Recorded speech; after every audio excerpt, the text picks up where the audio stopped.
Hoy celebramos, queridos hermanos, la tercera dominica de Pascua. Seguimos alegres celebrando a Jesús resucitado.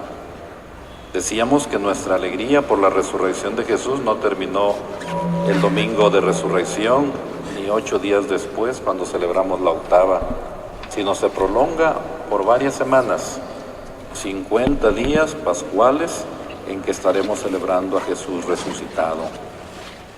En este tercer domingo de Pascua, en la primera lectura, tomada del libro de los Hechos de los Apóstoles, escuchamos parte del discurso lleno de valor, de valentía, que Pedro dijo en el pórtico del templo, después de curar al paralítico de nacimiento. El Dios de Abraham, predica Pedro a quienes escuchan su predicación. El Dios de Isaac, el Dios de Jacob, el Dios de nuestros padres, ha glorificado, ha resucitado a su siervo Jesús, a quien ustedes entregaron a Pilato y a quienes rechazaron en su presencia cuando Pilato ya había decidido ponerlo en libertad. Rechazaron al santo, rechazaron al justo y pidieron el indulto de un asesino. Han dado muerte al autor de la vida, pero Dios lo resucitó de entre los muertos y de ello nosotros somos testigos. Ese es el valor con el que Pedro y los demás apóstoles, sin duda llenos del Espíritu Santo, predican a Jesús resucitado, a Jesús vivo. Ese Jesús les dice que pasó haciendo el bien, ustedes lo clavaron en la cruz, ustedes lo mataron. Ustedes lo crucificaron, pero Dios lo resucitó de entre los muertos. Ahora bien, hermanos, sigue diciendo Pedro, yo sé que ustedes han obrado por ignorancia, de la misma manera que sus jefes, pero Dios cumplió así lo que había predicho por boca del profeta.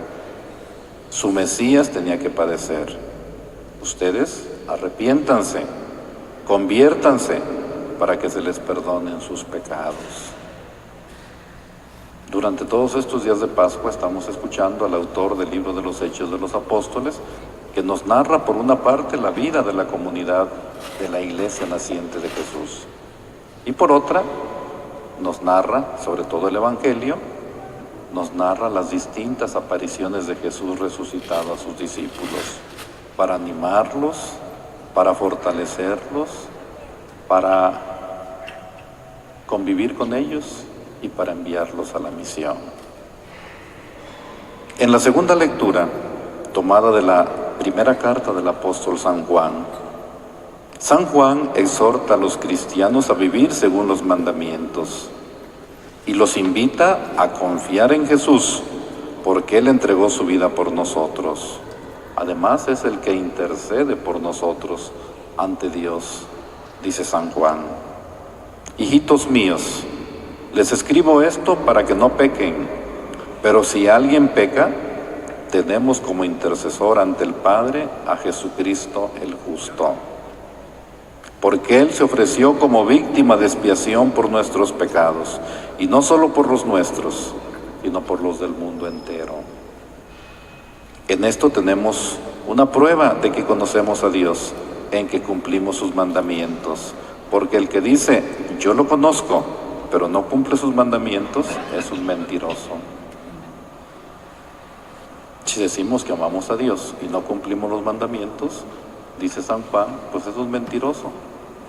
O si decimos que amamos a Dios y no amamos a los hermanos, pues también es un mentiroso, porque a Dios no lo vemos sino con los ojos de la fe, y a los hermanos los vemos a cada momento.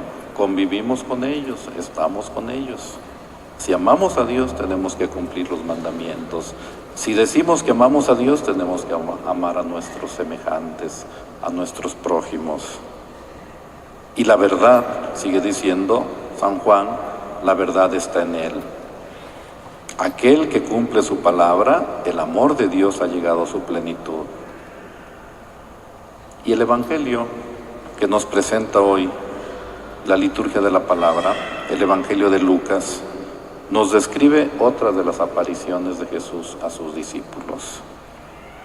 Se aparece en medio de ellos y come con ellos para disiparles sus dudas. Y después les da toda una catequesis para que comprendan todos los acontecimientos que están viviendo. Los discípulos, dice la narración del Evangelio, sobre todo aquellos discípulos que iban tristeando después de lo acontecido el Viernes Santo, camino de Emaús, llegaron al sitio donde estaban reunidos los apóstoles y les contaron lo que les había pasado en el camino y cómo habían reconocido a Jesús al partir el pan. Sabemos bien este pasaje de los discípulos de Emaús, van tristes, comentando lo que ha pasado el Viernes Santo, y un caminante desconocido se les une y les pregunta: ¿por qué tan tristes? ¿De qué platican en el camino? Y le contestan que no sabes lo que ha pasado estos días en Jerusalén. ¿No sabes que eres el único forastero que no sabe cómo a un Jesús, hombre bueno que pasó haciendo el bien, lo mataron, lo crucificaron? Y esta experiencia de los discípulos de Emaús se la comparten a sus demás compañeros. Les contaron lo que les había pasado en el camino y cómo habían reconocido a Jesús al partir el pan. Mientras hablaban de esas cosas, se presentó Jesús en medio de ellos y nuevamente el saludo de paz: la paz esté con ustedes.